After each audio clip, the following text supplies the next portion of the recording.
أعوذ بالله من الشيطان الرجيم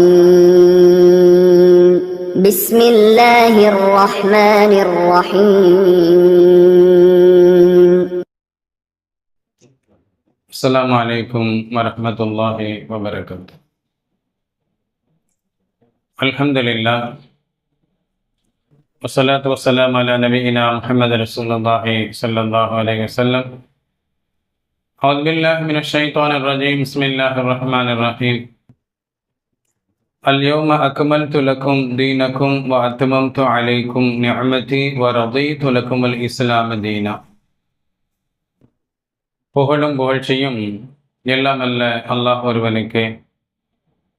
அல்லாஹுவின் சாந்தியும் சமாதானமும் முஹம்மது ரசூலுல்லாஹி ஸல்லல்லாஹு அலைஹி வஸல்லம் அவர்கள் மீதும், அவர்களை பின்பற்றி வாழ்ந்த உத்தம சத்திய சஹாபாக்கள், தாபிஈன்கள், தபா தாபிஈன்கள், உலக முஃமின்கள், முஸ்லிம்கள், நம் முன்னோர்கள், நம் சந்ததிகள், குறிப்பாக நம் அனைவர்கள் மீதும் என்றென்றும் உண்டாவதாக. ஆமீன். கண்ணியத்திற்குரியவர்களே, இறைவனின் அழைப்பை ஏற்று உலகத்தின் பல பகுதியில் இருந்தும் கொஞ்சம் கொஞ்சமாக மக்கமா நகரத்தை நோக்கி ஹஜ்ஜி என்கின்ற உன்னதமான கடமையை நிறைவேற்ற மக்கள் ஒன்று கூடினார்கள். கிட்டத்தட்ட 20 லட்சம் மக்கள். அத்துணை மக்களும் பிறை 9ஆம் நாள், துல்ஹஜ் பிறை 9ஆம் நாள், அரஃபாவுடைய தினத்தில், அரஃபாவுடைய மைதானத்தில் ஒன்று கூடுகின்ற நாளாக பிறை 9ஆம் நாள் இருக்கிறது. அல்லாஹ் ரப்பில் ஆலமீன் அந்த பிறை 9ஆம் நாளில், புனித மிகுந்த ஜும்மாவுடைய தினத்தில் நம்மை எல்லாம் இறைவனை தொழுதிட ஒன்று கூட்டி இருக்கிறான். அல்ஹம்துலில்லாஹ். ஹஜ்ஜிக்கு சென்ற ஹாஜிகள் அனைவர்களும் அரஃபாவுடைய மைதானத்தில் ஒன்று கூடுவது கடமையாக, இபாதத்தாக இருக்கிறது. மகரிபுடைய நேரம் வரைக்கும் அங்கே அவர்கள் இருப்பார்கள். ஹஜ்ஜி செய்ய வேண்டும் என்கிற நிய்யத்தோடு அணிந்திருக்கக்கூடிய இஹ்ராமுடைய ஆடையோடு அவர்கள் அங்கே இருப்பது கண்கொள்ளா காட்சியாக இருக்கும். ஏழை பணக்காரன் என்ற பாகுபாடு இல்லாமல்,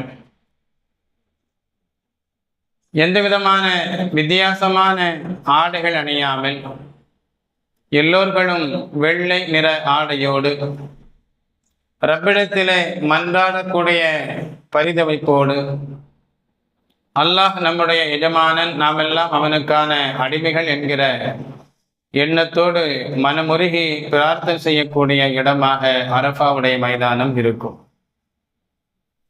அந்த அரஃபாவில் ஒன்று கூடுவது ஹாஜிகள் அனைவர்களுக்கும் கட்டாய கடமை. நோயாளியாக இருந்தாலும் அங்கே வந்து செல்ல வேண்டும். மயக்கமடைந்த நிலையில் ஒரு மனிதன் இருந்தாலும், ஹஜ்ஜி செய்ய சென்ற ஒரு மனிதர் இருந்தாலும் கூட, மயக்கமுற்று இருக்கின்ற சூழலிலும் அவர்களை அங்கே கொண்டு செல்லப்படும். ஏனென்றால் அந்த இடம் இருக்கிறதே, பாவங்களை மனிதனிடமிருந்து அழித்தொழித்து மனிதனை பரிசுத்தப்படுத்தி அன்று பிறந்த பாலகனாக அவனை, அந்த அடியாரை அனுப்பக்கூடிய இடமாக புனிதமான அரஃபாவுடைய மைதானம் இருக்கிறது. குறிப்பிட்ட நாளில்தான், குறிப்பிட்ட நேரத்தில்தான் அரஃபாவுடைய மைதானத்தில் ஹாஜிகள் தங்க முடியுமே தவிர, அதற்கு முன்போ அதற்கு பின்போ அவர்கள் தங்கினால் அது ஹாஜினுடைய இபாதத்தை செய்ததாக ஒரு பொழுதும் ஆகாது. அன்பானவர்களே, இஸ்லாம் முழுமைப்படுத்தப்பட்ட மார்க்கம் என்கிற விஷயத்தை அல்லாஹ் ரப்பில் ஆலமீன் இறை வசனத்தில் பதிவு செய்தானே, அந்த நாளாகவும் அரஃபாவுடைய நாள் இருக்கிறது. துல்ஹஜ் பிறை 9ஆம் நாள். இந்த நாளில்தான் அல்லாஹ் ரப்பில் ஆலமீன் ஒரு வசனத்தை இறக்கி தந்தான். அல்யௌம அக்மல்து லக்கும் தீனக்கும், உங்களுடைய மார்க்கம் பரிபூரணப்படுத்தி விட்டது அப்படிங்கிற விஷயத்தை அல்லாஹ் ரப்பல் ஆலமீன் பதிவு செய்தார். உலகத்தில் லட்சத்திற்கும் மேற்பட்ட இறை தூதர்கள் வந்தாலும் பலர்கள் தான் எதற்காக அனுப்பப்பட்டோமோ அந்த பணியை செய்து கொண்டிருந்தார்கள், அதில் மாற்று கருத்து அல்ல. ஆனால் அந்த செய்திகளை, அந்த மார்க்கத்தை முழுமைப்படுத்துவதற்கு முன்பே பல இறை தூதர்கள், பிரபல்யமான நபிமார்கள் கூட தன்னுடைய வாழ்க்கையை முடித்து கொண்டார்கள். அல்லாஹ் ரப்பல் ஆலமீன் அவருடைய உயிரை கைப்பற்றினான் என்பது வரலாறு. அன்பானவர்களே, சையதுனா மூசா அலைஹிஸ்ஸலாம் அவர்கள் தௌராத் வேதத்தை அமல்படுத்துவதற்கு முன்பே வஃபாத் ஆனார்கள். இன்னும் சையதுனா சுலைமான் அலைஹிஸ்ஸலாம் அவர்கள் பைத்துல் முகத்தஸை கட்டி முடிப்பதற்கு முன்பே வஃபாத் ஆனார்கள். தன்னுடைய பணியை நிறைவேற்றுவதற்கு முன்பாகவே, நிறைவு செய்வதற்கு முன்பாகவே சையதுனா ஈசா அலைஹிஸ்ஸலாம் அவர்கள் வானத்தின் பக்கம் உயர்த்தப்பட்டார்கள் என்கிற வரலாறுகள் எல்லாம் நமக்கு ஒன்றை சொல்லும். நபிமார்களுக்கு அல்லாஹ் ரப்பல் ஆலமீன் வேதத்தை கொடுத்தான். சிலர்களுக்கு இப்படித்தான் வாழ வேண்டும் என்கிற மார்க்கத்தை கொடுத்து அவர்கள் மக்களுக்கு எடுத்து சொல்லக்கூடிய பணியில் நியமனம் செய்யப்பட்டார்கள் என்றாலும் அவருடைய அந்த மார்க்கம் முழுமை அடைவதற்கு முன்பே அவருடைய ரூஹை அல்லாஹ் ரப்பல் ஆலமீன் கைப்பற்றி இருக்கிறான் அப்படிங்கிற விஷயத்தையும் குர்ஆன் நமக்கு சொல்லும் போது, இறுதி தூதராக அனுப்பப்பட்ட முஹம்மது ரசூலுல்லாஹி ஸல்லல்லாஹு அலைஹி வஸல்லம் அவர்களுக்கும் தீனுல் இஸ்லாத்தை கொடுத்தான். அவர்களை இறை தூதர் என்று அல்லாஹ் அடையாளப்படுத்தினான். தீனுல் இஸ்லாத்தை எடுத்து சொல்லக்கூடிய கடமையை, பொறுப்பை நபிக்கு கொடுத்தான். அண்ணல் நபி ஸல்லல்லாஹு அலைஹி வஸல்லம் அவர்கள் 23 ஆண்டு காலங்களில் இஸ்லாத்தை மக்களுக்கு எடுத்து சொன்னார்கள். ஒரு முஸ்லிம் எப்படி வாழ வேண்டும், உலக மக்கள், மனிதர்கள் எப்படி வாழ வேண்டும், எப்படி வாழ்ந்தால் வெற்றி பெறலாம், சுவனத்தை அடையலாம், எப்படி நடந்து கொண்டால் மனிதன் நரகம் செல்வான் என்பது போன்ற எல்லா விஷயங்களையும் குர்ஆனின் மூலமாக, நபியினுடைய வாழ்க்கையின் மூலமாக அல்லாஹ் ரப்பல் ஆலமீன் நிறைவுபடுத்தினார். அப்ப இஸ்லாம் என்றால் என்ன என்கிற விஷயத்தை முழுமைப்படுத்திய அந்த செய்தியை அல்லாஹ் சொல்வதற்கு ஒரு நாளை தேர்வு செய்தான். அந்த நாள் எது? அரஃபாவுடைய நாள். துல்ஹஜ் பிறை 9ஆம் நாளாக இருக்கிறது. ஸல்லல்லாஹு அலைஹி வஸல்லம் அவர்களுக்கு அந்த மார்க்கத்தை முழுமைப்படுத்தி கொடுத்தார். மூசா அலைஹிஸ்ஸலாம் அவர்களுக்கு கிடைத்திடாத பாக்கியம், சுலைமான் அலைஹிஸ்ஸலாம் அவர்களுக்கு கிடைத்திடாத பாக்கியம், சையதுனா ஈசா அலைஹிஸ்ஸலாம் அவர்களுக்கு கிடைத்திடாத பாக்கியம் முஹம்மது ரசூலுல்லாஹி ஸல்லல்லாஹு அலைஹி வஸல்லம் அவர்களுக்கு அல்லாஹ் கொடுத்து கண்ணியப்படுத்தினான். கண்ணியத்திற்குரியவர்களே, ஒரு யூதர் உமர் ரலியல்லாஹு தஆலா அன்ஹு அவர்களிடத்தில் பேசுகின்ற போது இப்படி சொன்னார்: உங்களுடைய வேதத்தில் ஒரு வசனம் இருக்கிறது, அந்த வசனத்தை போல எங்களுடைய வேதத்தில் கொடுக்கப்பட்டிருந்தால், அந்த வசனம் மட்டும் எங்களுக்கு அருளப்பட்டிருந்தால் அந்த நாளை நாங்கள் பெருநாளாக கொண்டாடுவோம் என்பதாக சொன்னார். சொல்றது யாரு? ஒரு யூதர் சொன்னார். உமர் ரலியல்லாஹு தஆலா அன்ஹு அவர்கள் கேட்டார்கள், அது எந்த வசனம் அப்படின்னு சொல்லி கேட்டார். அந்த யூதர் சொன்னார், இந்த குர்ஆனுடைய வசனத்தை ஓதி காட்டினார். அல்யௌம அக்மல்து லக்கும் தீனக்கும், உங்களுடைய மார்க்கம் முழுமைப்படுத்தப்பட்டு விட்டது அப்படிங்கிற வசனத்தை யூதர் ஓதி காமித்தார். அப்பொழுது உமர் ரலியல்லாஹு தஆலா அன்ஹு அவர்கள் சொன்னார்கள், அல்லாஹ் மீது சத்தியமாக சொல்கிறேன், அந்த வசனம் எந்த நாளில் எப்பொழுது இறக்கியருளப்பட்டது என்பது எனக்கு தெரியும் என்று சொன்ன உமர் ரலியல்லாஹு தஆலா அன்ஹு அவர்கள் சொன்னார்கள், துல்ஹஜ் பிறை 9ஆம் நாள் அரஃபாவுடைய நாளில், அரஃபாவுடைய மைதானத்தில், ஒரு ஜும்மாவுடைய தினத்தில் அந்த வசனம் இறக்கியருளப்பட்டது. அந்த வசனம் எப்பொழுது இறக்கியருளப்பட்டது? துல்ஹஜ் பிறை 9ஆம் நாள் அரஃபாவுடைய தினத்தில், ஒரு ஜும்மாவுடைய நாளில் அந்த வசனம் இறக்கியருளப்பட்டது என்பதை நான் அறிவேன் என்பதாக உமர் ரலியல்லாஹு தஆலா அன்ஹு அவர்கள் சொன்னார். யூதர்கள் பெருநாளாக கொண்டாடுவோம், அப்படிப்பட்ட உயர்தரமான வசனம் என்று போற்றப்பட்ட அந்த வசனம் இறங்கிய நாள் இதே ஜும்மாவுடைய தினத்தில், இதே அரஃபாவுடைய நாளில் துல்ஹஜ் பிறை 9ஆம் நாளில் இறக்கி அருளப்பட்ட நாளாக இந்த நாள் இருக்கிறது. கண்ணியத்திற்குரியவர்களே, இந்த அரஃபாவுடைய நாள் அவ்வளவு உயர்வானது, மார்க்கம் முழுமை பெற்றுவிட்டது என்று அடையாளம் காட்டப்பட்ட நாளாக இந்த அரஃபாவுடைய நாள் இருக்கிறது. இன்றைய நாளில்தான், இந்த அரஃபாவுடைய நாளில்தான், இந்த துல்ஹஜ் பிறை 9ஆம் நாளில்தான் அல்லாஹ் ரப்பில் ஆலமீன் அடியார்கள் மீது அதிகம் இரக்கம் கொண்டு நரகத்தில் இருக்கின்ற நரகவாதிகளை அதிகமாக அல்லாஹ் விடுதலை செய்கிறான். கண்மணி நாயகம் ஸல்லல்லாஹு அலைஹி வஸல்லம் அவர்கள் சொன்னார்கள், இந்த அரஃபாவுடைய நாளில் நரகவாதிகள் விடுதலை செய்யப்படுகிறார்களே, இதுபோல வேறு எந்த நாளிலும் அதிகமாக நரகவாதிகள் விடுதலை செய்யப்படுவது இல்லை.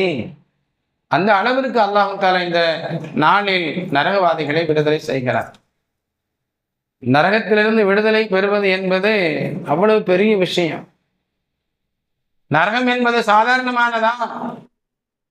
ஒரே ஒரு செய்தி நரகம் எவ்வளவு கொடுமையானது என்பதை நமக்கு சொல்லும். முஹம்மது ரசூலுல்லாஹி ஸல்லல்லாஹு அலைஹி வஸல்லம் அவர்கள் நமக்கு சொல்வார்கள், நரகத்தில் ஆக குறைந்த தண்டனை எது என்பதை சொல்லும் போது, அந்த குறைந்த தண்டனை பெறக்கூடிய மனிதனுக்கு நெருப்பாலான செருப்புகள் அணிவிக்கப்படும்.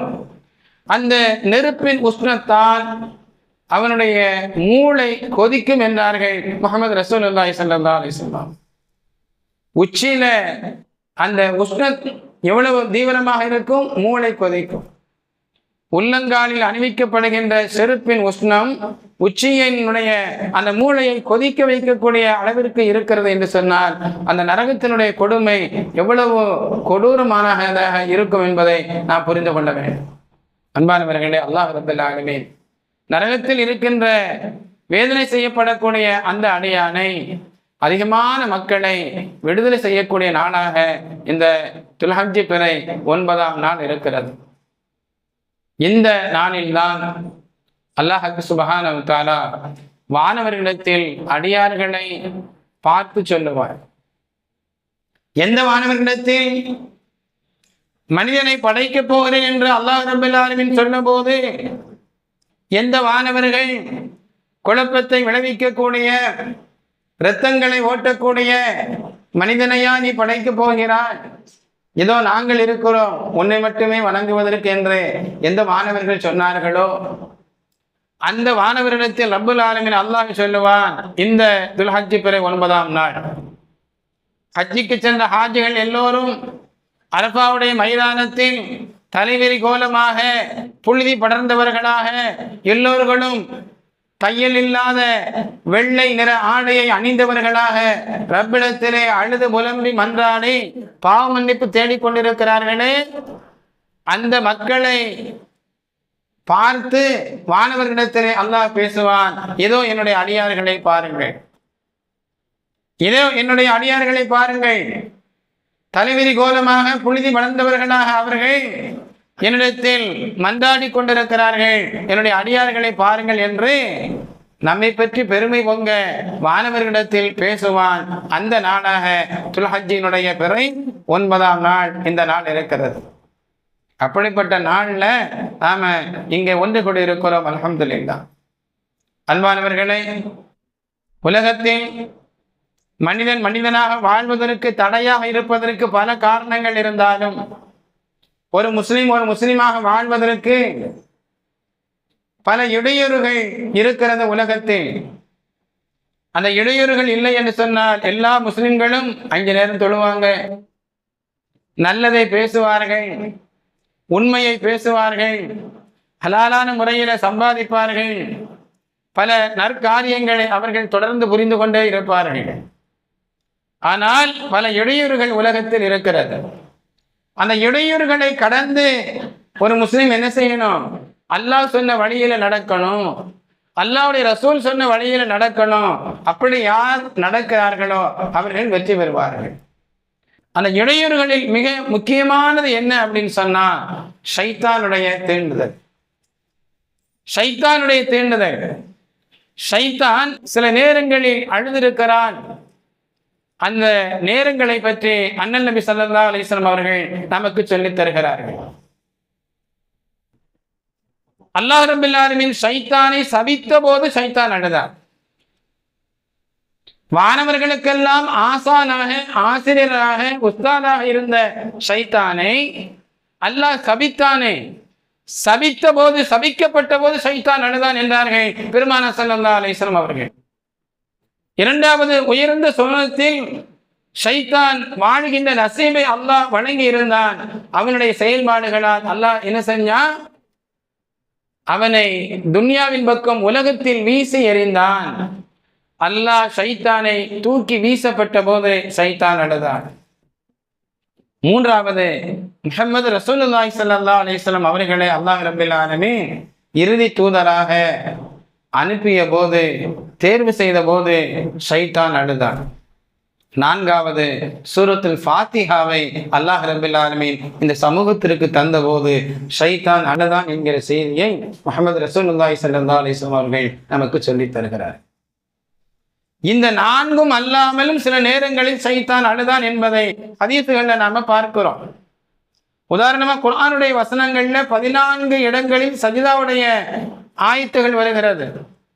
அந்த வசனங்களை ஓதக்கூடியவர்கள் மட்டுமல்ல, அந்த வசனங்களை கேட்கக்கூடியவர்கள் என்ன செய்யணும்? சஜிதா செய்யணும். அப்படி ஒரு மனிதன் சஜிதா செய்வதை ஷைத்தான் பார்க்கும்போது ஷைத்தான் சொல்லுவான், இதோ அல்லாஹ் ரப்பல் ஆலமீன் சஜிதா செய்யும்படி இந்த அடியானுக்கு சொன்னான், இவன் சஜிதா செய்கிறான், இவன் சொர்க்கம் சென்று விடுவான். அல்லாஹ் எனக்கும் சஜிதா செய்வதற்கு ஏவினான், நான் மறுத்து விட்டேன், நான் நரகம் செல்வேன் என்று அவன் சொல்லிக்கொண்டே அந்த இடத்தை விட்டு தூரமாகவான், அழுது கொண்டே செல்வான் என்றார்கள் முஹம்மது ரசூலுல்லாஹி ஸல்லல்லாஹு அலைஹி வஸல்லம் அவர்கள். கண்ணியத்திற்குரியவர்களே, அடுத்து அரஃபாவுடைய நாளிலே ஷைத்தான் இழிவுபடுத்தப்பட்டவனாக, கேவலப்படுத்தப்பட்டவனாக, நஷ்டமடைந்தவனாக அவன் அழுது கொண்டிருப்பான். என்ன காரணம்? அரஃபா மைதானத்தில் தங்கி இருக்கின்ற லட்சோப லட்ச மக்கள் அல்லாஹ்விடத்தில் இரு கரமேந்தி துஆ செய்து கொண்டே இருப்பார்கள். முஹம்மது ரசூலுல்லாஹி ஸல்லல்லாஹு அலைஹி வஸல்லம் அவர்கள் சொல்வார்கள், கைரு துஆஇ துஆஉ யௌமி அரஃபா. துஆக்களில் ஆக சிறந்த துஆ எது தெரியுமா? அரஃபாவுடைய நாளில் கேட்கக்கூடிய துஆ என்பதாக பெருமானார் ஸல்லல்லாஹு அலைஹி வஸல்லம் அவர்கள் சொல்வார்கள். அந்த அரஃபாவுடைய நாளில் அரஃபாவுடைய மைதானத்தை ஹாஜிகள் ஒன்று கூடி அல்லாஹ்விடத்தில் இருக்கரம் ஏந்தி அழுது கொண்டு மன்னிப்பு தேடக்கூடிய அந்த காட்சிகளை ஷைத்தான் பார்க்கின்ற போது அழுது கொண்டிருப்பார். அல்லாஹ்வுடைய அருள் கொண்டு அடியார்களுடைய பாவங்கள் எல்லாம் மன்னிக்கப்பட்டு அன்று பிறந்த பாலகனாக ஹாஜிகள் எல்லாம் மாற்றம் அடையக்கூடிய அந்த தருணத்தில் ஷைத்தான் அழுது கொண்டிருப்பான் என்றார்கள் முஹம்மது ரசூலுல்லாஹி ஸல்லல்லாஹு அலைஹி வஸல்லம் அவர்கள். அன்பானவர்களே, அந்த நாளில்தான் ஹாஜிகள் அங்கே அரஃபாவுடைய நாளில் ஒன்று கூடுகிறார்கள் என்று சொன்னால், ஹாஜிகள் அல்லாதவர்கள் நோன்பு நோற்க வேண்டும் என்பதை பெருமானார் ஸல்லல்லாஹு அலைஹி வஸல்லம் அவர்கள் தானும் நோன்பு நோற்று மக்களுக்கும் நோன்பு நோற்க சொன்னார். அந்த அரஃபாவுடைய நாள் துல்ஹஜ் பிறை 9ஆம் நாளில் நோன்பு நோற்றால் என்ன பிரயோஜனம்? ஸல்லல்லாஹு அலைஹி வஸல்லம் அவர்கள் சொன்னார்கள், அந்த நாளில் ஒரு அடியான் நோன்பு வைத்தால் அவனுடைய நோன்பு அவனுடைய முந்தைய வருடத்தின் பாவங்களுக்கும் பிந்திய ஒரு வருடத்தின் பாவங்களுக்கும் பரிகாரமாக அமையும். சிறுபாவங்கள் எத்தனையோ நம்முடைய வாழ்க்கையில நடந்திருக்கு. அந்த பாவங்களுக்கு பரிகாரமாக அல்லாஹ் ரப்பல் ஆலமீன் அரஃபாவுடைய நாளில் துல்ஹஜ் பிறை 9ஆம் நாளில் வைக்கக்கூடிய நோன்பை பரிகாரமாக ஆக்கி தந்திருக்கிறார். அன்பானவர்களே, இந்த நோன்பின் மூலமாக நம்முடைய பாவங்கள் மன்னிக்கப்படுகின்ற போதும் ஷைத்தான் நிச்சயம் கவலைப்படுவான். ஆனால் அது உண்மையிலே நமக்கு மகிழ்ச்சிக்குரிய நாளாக அமைந்துவிடும். நம்முடைய பாவங்கள் போக்கப்படும் நாள் உண்மையிலே நமக்கு மகிழ்ச்சிக்குரியது. உலகத்தில் சிலர்களை எதிரிகளாக மனிதன் பார்ப்பான். அல்லாஹ் ரப்பல் ஆலமீன் ஒரே ஒருவனை எதிரியாக பார்க்க சொல்கிறார். இன்ன ஷைத்தான் லக்கும் அதுவுன், நிச்சயமாக ஷைத்தான் உங்களுக்கு எதிரி. ஃபத்தஹிதுஹு அதுவா, நீங்கள் ஷைத்தானை எதிரியாக கருதுங்கள் என்பதாக அல்லாஹ் ரப்பல் ஆலமீன் சொல்கிறார். அவன் அல்லாஹ்விடத்திலே சவால் விட்டவன். அடியார்களை எப்படியாவது நான் வழிகெடுப்பேன் என்று சவால் விட்டவன் ஷைத்தான். நரகத்தில் அடியார்களை கொண்டு சேர்ப்பேன் என்று உறக்க சொன்னவன் ஷைத்தான். நல் அமல்கள் அடியார்கள் செய்கின்ற போதும், தொழுகை போன்ற இபாதத்துகளை தன்னை ஈடுபடுத்திக் கொள்கின்ற போதும் ஷைத்தான் எப்படியாவது வழிகெடுக்க வேண்டும் என்று பல விதங்களிலும் அவன் முயற்சி செய்து கொண்டே இருப்பான். அந்த ஷைத்தான் நமக்கு எதிரி என்பதாக குர்ஆன் நமக்கு சொல்கிறது என்பது மட்டுமல்ல, அவன் எதிரியாக நீங்கள் கருதுங்கள் என்று அல்லாஹ் ரப்பல் ஆலமீன் நமக்கு சொல்கிறார். அன்பார்வர்களே, இந்த புனிதமான துல்ஹஜ் பிறை 9ஆம் நாளில் அரஃபாவுடைய தினத்தில் எத்தனையோ மக்கள் நோன்பு வைத்திருக்கிறார்கள். நோன்பு வைத்திருக்கிறோம், அல்ஹம்துலில்லாஹ். அந்த நோன்பு வைக்கக்கூடிய பாக்கியத்தை அல்லாஹ் ரப்பல் ஆலமீன் நமக்கு தந்தார். அந்த நோன்பின் மூலமாக முன் சென்ற ஒரு வருடத்தின் பாவங்களை, பின் வருகின்ற ஒரு வருடத்தின் பாவங்களை அல்லாஹ் ரப்பல் ஆலமீன் மன்னிக்க போதுமானவனாக இருக்கிறார். அரஃபாவுடைய நாள் அப்படின்னு சொன்னா எது? துல்ஹஜ் பிறை 9 என்று அந்த கோணத்தில் பார்ப்பதா, அல்லது ஹாஜிகள் அரஃபாவுடைய மைதானத்தில் ஒன்று கூடுகிறார்களே அந்த கோணத்தில் நாம் பார்ப்பதா அப்படிங்கிற குழப்பம் பெரும்பாலும் மக்களுக்கு ஏற்படும். அன்பானவர்களே, முஹம்மது ரசூலுல்லாஹி ஸல்லல்லாஹு அலைஹி வஸல்லம் அவர்கள் மதீனா நகரத்தில் 10 ஆண்டு காலம் இருந்தார்கள். 10 ஆண்டு காலம் இருந்தார்கள்.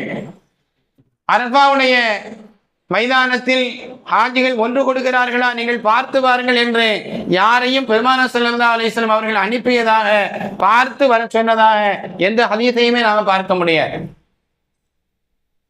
துல்ஹஜ் பிறை 9ஆம் நாளில் ஹாஜிகள் அரஃபா மைதானத்தில் ஒன்று கொடுக்கிறார்கள், அவ்வளவுதான்.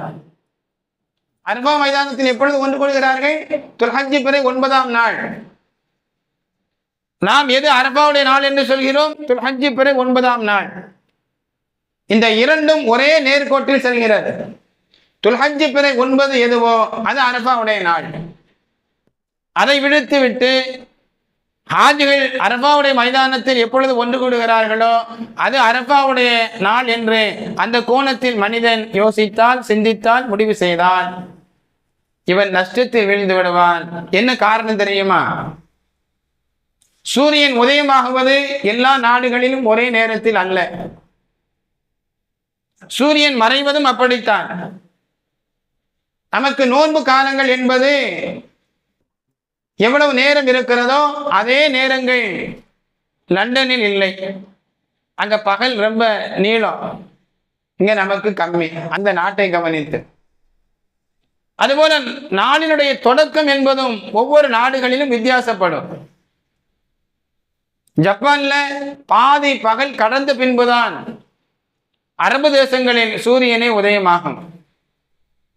அரபு தேசங்களில் சூரியன் உதயமாகக்கூடிய அந்த நேரத்தில் தான் அமெரிக்காவில் இரவு தொடங்கும்.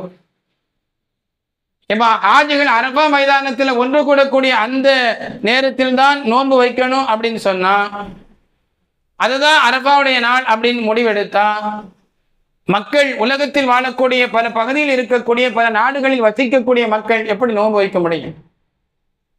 அமெரிக்காவில் இருப்பவர்கள் இரவில் நோன்பு வைக்க முடியுமா? அது நோன்பாக இருக்குமா?